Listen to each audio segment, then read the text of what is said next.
Hello, today I'm going to show you how to replace your SIM card on a Samsung Galaxy S10. Yeah, here we go. On the top side of your smartphone, there it is, the tray for the SIM card.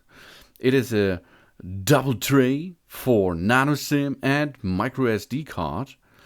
And here we go. The smaller area is to get the Nano SIM card. The Nano SIM card is the smallest version of the SIM card. You can enter it there. And on the bigger area, you are going to get a second SIM card, or you can get there a microSD card as well.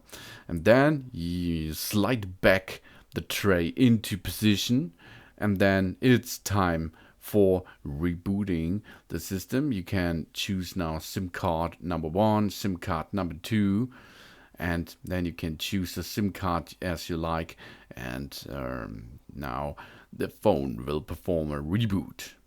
SIM cards gives you access to your wireless service provider's mobile data network, so you can make calls with it, send messages, and more. The microSD card, on the other hand, allows you to expand the storage on your Samsung Galaxy S10, and then you have even more space to save your favorite moments as well.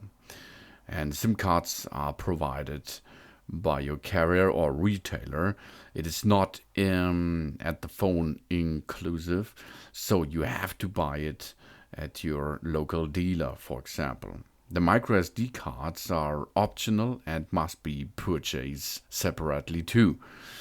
And then you can choose different sizes of the microSD cards, and this will expand your memory inside your Galaxy S10 PLus.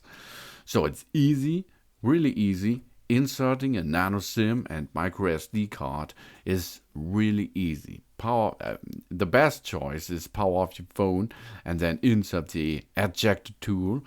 Then it will come out and you can give the new SIM card and microSD card a new home for it. Thanks for watching. Please subscribe and give them positive feedback, and see you next time again. Soon.